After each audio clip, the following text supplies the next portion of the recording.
Jadi kita menemukan begini seperti Bulut Mesir ini ya, dia memberikan contoh ini, ya kan contoh. Dan dia tidak mempolakan ini, dia cuma memberitahukan prinsip-prinsipnya ini loh, prinsip-prinsipnya. Dia tidak mempolakan. Kalau kita mengatakan aku tidak tahu, dia pakai kalimat A, terus dia mengatakan tidak tahu, jadi tanya kalimat B, dia jawab apa, nanti kalimat ini. Nah kita sepertinya dikejar kayak main di komputer, program komputer, kan gitu kan. Nah itu bahaya sekali. Kenapa? Itu bisa mengecewakan kita, bisa berdampaknya kepada pertumbuhan gereja itu sangat besar, karena bisa menipu kita juga di situ, ya. Itu kita bersama-sama doakan. Oke, kita kembali kepada Hosea 11. Kita baca Hosea 11 ayat yang pertama. Ini banyak baca ayat ya. Nanti 14. Demikian bunyi firman Tuhan. Ayat pertama. Ketika Israel masih muda, ku kasih dia, dan dari Mesir ku panggil anakku itu. Ini ada ya. Dari Mesir ku panggil anakku. Maka ku panggil mereka, maka ku panggil mereka, makin pergi mereka itu dari hadapanku.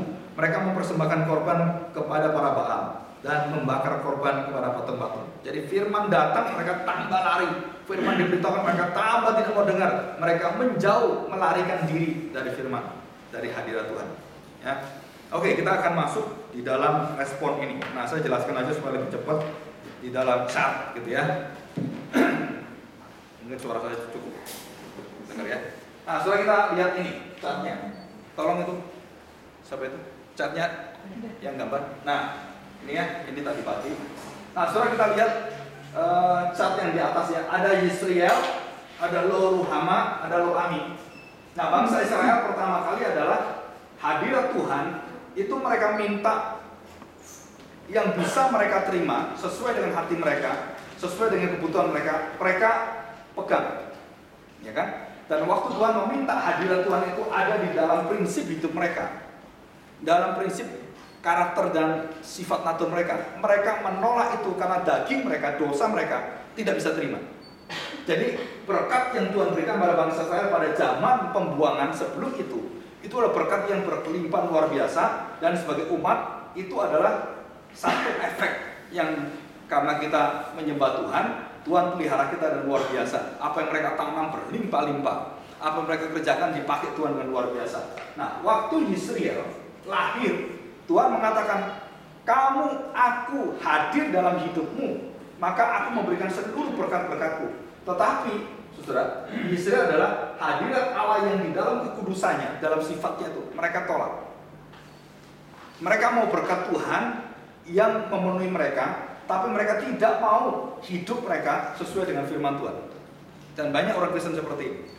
Nah, orang-orang Israel menolak itu, jadi tidak mau diikat di dalam satu persekutuan dengan Tuhan, karena mereka masih dalam daging mereka. Mereka tidak mau menyangkal hidup mereka. Mereka diberkati tidak mau memperhatikan orang miskin. Mereka diberkati, mereka tidak pernah memperhatikan pelayanan pada orang lain. Mereka menumpuk kekayaan di dalam diri mereka masing-masing.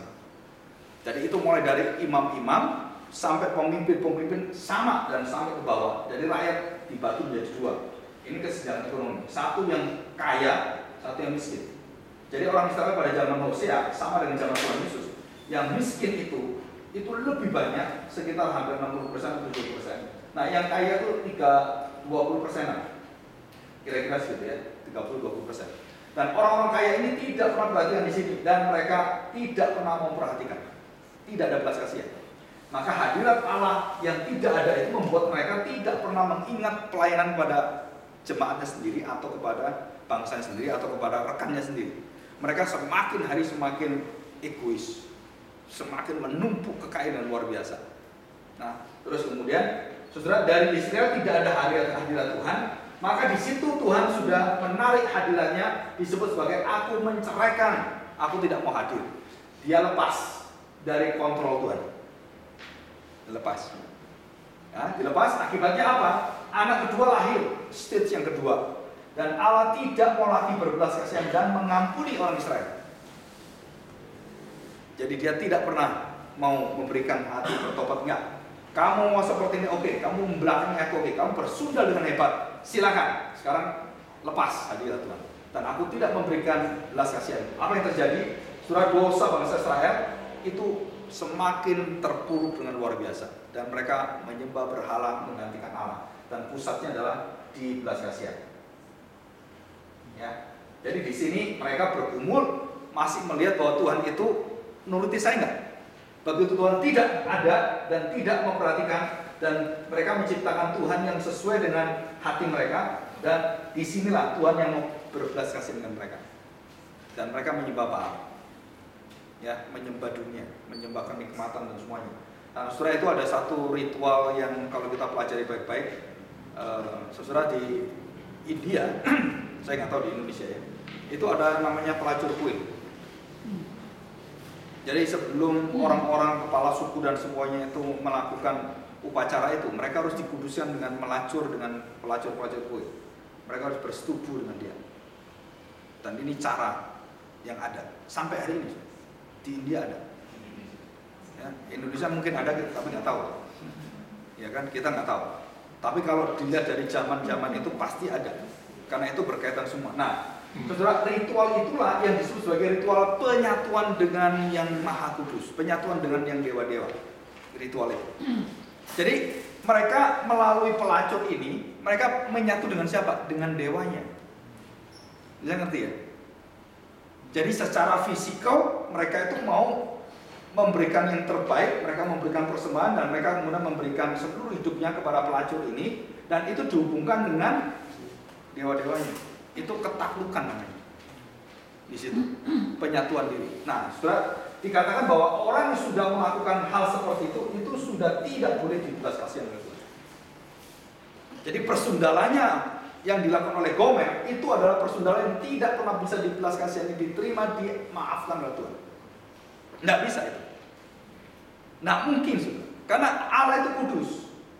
Ya, yang ini. Nah, terus selanjutnya apa? Hadirat Allah tidak ada, sudah bercerai dengan Tuhan, Tuhan sudah tidak mau memberikan pengawasan dan juga semacam pengendaliannya, dilepaskan, maka belas kasihannya itu ditarik oleh Tuhan.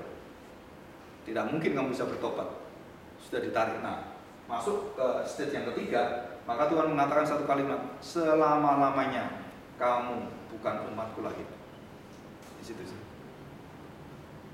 Jadi bangsa Israel diberitahu bahwa kamu bukan umatku lagi. Setelah pembuangan ini, kamu bukan umatku lagi. Hanya kaum yang sisa, yang takut akan Tuhan, yaitu keluarganya Yusuf, Maria, Elisabeth, Zakaria, kemudian beberapa yang ditulis di dalam Alkitab, termasuk gembala-gembala.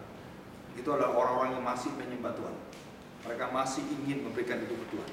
Nah, itulah yang mendapatkan hak, dan tidak semua, hanya sisa yang kecil ini. Kemudian lahirlah Mesias di sana, dan dikatakan, aku bukan penciptamu lagi, aku bukan Tuhanmu lagi, karena kamu sudah menolakku. Nah, ini sebagai dosa menghujat Roh Kudus. Ini setara dengan menghujat Roh Kudus. Jadi tidak pernah menganggap Tuhan sebagai Tuhan hidup kita. Nah, saudara masih ingat waktu Petrus diminta oleh Tuhan Yesus, ayo kamu sekarang udah gagal ini kan, gagal lihat menjala, terus kemudian sudah cari ikan nggak ada, semalam sudah setengah mati nggak ada, pulang nol, kosong, jalannya cuma bawa jala kosong. Begitu sampai udah capek-capek Tuhan mengatakan, ayo cari ikan, aku jadikan kamu penjala manusia. Saudara perhatikan, penjala ikan jadi penjala manusia. Kapan penjala ikan jadi penjala manusia? Jika melihat tidak ada kemungkinan untuk menjala. Itu artinya penginjilan. Jadi penginjilan adalah tahu betul kita tidak bisa menginjili orang, baru kamu boleh menginjili.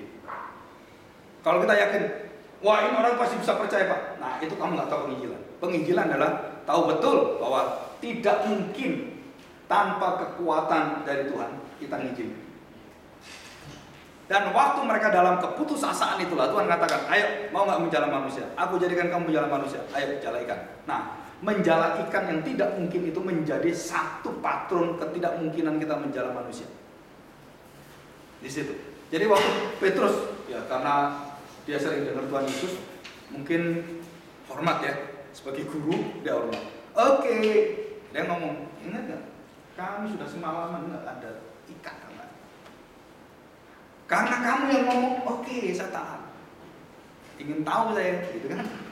Gimana menurut ilmu saya nenek moyangku pelaut semua? Wah, nggak mungkin. Siang-siang kayak gini nih ya, ikan itu ke bawah semua, nggak mungkin ke sini. Pada lari semua habis. Secara itu Tuhan katakan, nah menurut kamu tidak mungkin, menurut kamu tidak ada ikan, menurut kamu semua yang mustahil, bagi saya pasti jadi. Nah itu pola itu. Terus dia tinggal.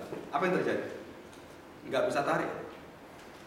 Saking penuhnya, dibantu kapal yang lain, penuh juga, hebat sekali. Jadi kalau kita ngabarkan Injil, cuma datang sampai penuh kita ini, dan kasih gereja lain, penuh juga gereja lain, hebat itu. Belum pernah ada gitu ya. Nah waktu sudah penuh semua, selesai semua di atas, Tuhan Yesus berdiam. Dan tahu apa yang dilakukan oleh Petrus? Melihat semua hasil itu, dia tersungkur. Dan dia mengatakan, Engkaulah pencipta Lord Tuhan. Nah di sini, saudara, mulai dari sinilah kita membalik arah. Waktu dia menyembah Tuhan Yesus, mengakui Yesus sebagai Tuannya, baik itu yang dilakukan oleh Alkitab banyak. Anak terhilang juga sama. Waktu dia dalam keterpurukan luar biasa, yang dia ingat siapa? Yang di rumah, yang Tuhan di rumah siapa? Yang berkuasa penuh belas kasihan siapa? Itu semua ada sama persis. Pola-polanya sama. Nah waktu kembali, bangsa Israel dikatakan, kalau kamu kembali melihat semua ini dan jatuh di tempat bahwa kamu tidak menuankan saya, pada ujung-ujungnya kamu tidak mengakui aku sebagai Tuhanmu, dan kamu bukan umatku, bukan karena aku, tapi karena dosa-dosamu, aku tetap setia. Allah setia memegang semua. Dan dia berjanji, jika kamu mengaku aku kembali sebagai Tuhanmu, Allahmu, maka saudara, apa yang terjadi? Inilah belas kasihan dan hadirat Tuhan kembali. Yang jadi pertanyaan adalah, apakah bangsa Israel bisa kembali? Jawabannya, tidak bisa. Dan Hosea tahu, tidak bisa. Karena manusia berdosa tidak mungkin melakukan ini. Terus bagaimana mereka? Mesias akan datang. Dialah yang akan bagi kita. Jadi semua bangsa Israel yang bertobat dalam waktu dengan hati mereka memandang pada Mesias. Dijanjikan oleh Hosea. Dialah yang akan dipanggil oleh Tuhan dari Mesir. Dialah yang akan memberikan kasihnya sampai mati kepada engkau. Dan dijelaskan semua. Dan apa yang terjadi? Nah inilah Tuhanmu. Nah pengakuan inilah membawa kita kepada mendapatkan belas kasihan dari Bapa. Dan hadirat dia akan menyatu dengan kita. Saudara, pembalikan ini penting sekali. Kenapa? Karena seluruh konsep kita tentang Lordship ini sama dengan kalimat Yesus 8 berbahagia. Itu adalah kalimat perjanjian yang tidak mampu dilakukan bangsa Israel. Berhati miskin, berduka cita, suci hatinya, dan semua penganehan semua adalah bertujuan untuk apa? Memuliakan Tuhan. Nah ini adalah Lo-Ami. Jadi Tuhanmu itu siapa sebenarnya? Yang kamu sembah itu siapa? Kamu berduka atas namaku. Aku yang menjadi pusat daripada duka citamu. Saudara, Lordship. Jadi cara berpikir kita adalah, sekarang bukan saya Tuhan saya, bukan Tuhan saya dan diri saya, bukan. Sekarang yang bertata dalam hati saya adalah Kristus. Nah di sini membalik dari milikmu menjadi dapat belas kasihan, dan dari belas kasihan itu sempurna menerima hadirat Tuhan. Perjalanan hidup ini adalah perjalanan yang dilalui oleh anak yang terhilang. Jadi dia menerima siapakah Tuhannya, dia mendapat belas kasihan dari papanya, dan seluruh hadirat Allah dikembalikan dan kepercayaan yang seutuhnya. Nah kita berdosa juga sama. Waktu kita terpuruk dalam dosa kita jatuh dalam dosa kita, saudara, bukan kekuatan kita yang menjamin kita untuk kembali pada Tuhan, bukan. Tapi karena kita mengagungkan dia sebagai Tuhan kita. Dan dari sana mengalir belas kasihan janjinya dia. Mengampuni saya, dan saya mendapatkan seluruh kepenuhan menjadi anak-anak Allah. Dan mendapatkan hak kembali dengan kuasa yang sama. Saudara, itu tidak mungkin dilakukan. Bisakah Hosea melakukan ini? Nggak bisa. Hosea kepada istrinya dalam pergumulannya dia mengatakan, kenapa aku tak adukan ibumu? Kenapa aku kawin dengan kamu? Kamu ini pelacur, kamu itu sundal, kenapa saya mau? Nah, saudara, itu Hosea mengalami pergumulan sama. Tapi karena dia taat pada Tuhan, dia merasakan bahwa nggak mungkin daging saya melakukan ini. Tapi dia melihat pada Mesias yang akan dipanggil oleh Tuhan dari Mesir. Dialah yang menyelamatkan kita. Nah, saudara, dari sana, jadi Hosea dan seluruh bangsa Israel akan dipenuhi, digenapi oleh siapa? Akan datangnya Mesias Kristus itu yang akan memenuhi semua. Jadi keselamatan bukan dari diri kita nggak bisa, diri kita di sini melawan ini semua. Jadi begitu kita percaya pada Tuhan Yesus dan Dialah Tuhan atas hidup kita, kita mendapatkan janji belas kasihan, kemurahan Dia, dan kita akan disertai dengan seluruh berkat-berkat surgawi itu. Saudara, ini kepercayaan dari sangat pesimis, tidak mungkin ada kemampuan manusia untuk bertobat. Kemudian di sini, kalau kamu bersama dengan Tuhan, nah pasal 14 itu menjadi janji kita. Kita baca ya sebagai pasal terakhir. Hosea 14 ayat 2. Bertobatlah hai Israel kepada Tuhan Allahmu, sebab engkau telah tergelincir oleh kesalahanmu karena kesalahanmu. Bawalah sertamu kata-kata penyesalan dan bertobat kepada Tuhan. Katakanlah kepadanya, ampunilah segala kesalahan sehingga kami mendapat yang baik. Maka kami akan mempersembahkan pengakuan kami. Asyur tidak dapat menyelamatkan kami. Jadi artinya bahwa bangsa-bangsa yang menjadi sandaran mereka, kekuatan mereka, kerjasama semua, perdagingan semua itu tidak pernah menyelamatkan mereka. Dan dikatakan di sini, kami tidak mau mengendarai kuda dan kami tidak akan berkata lagi, ya Allah kami, kepada buatan tangan kami berhala-berhala itu, karena engkau menyayangi anak yatim. Aku akan memulihkan mereka dari penyelewengan, aku akan mengasihi mereka dengan sukarela, sebab murkaku telah surut daripada mereka. Aku akan seperti embun bagi Israel, maka ia akan berbunga seperti bunga bakung, dan akan menjulurkan akar-akarnya seperti pohon hawar, ranting-rantingnya akan merambak, semaraknya akan seperti pohon zaitun, dan berbau harum seperti yang di Libanon. Mereka akan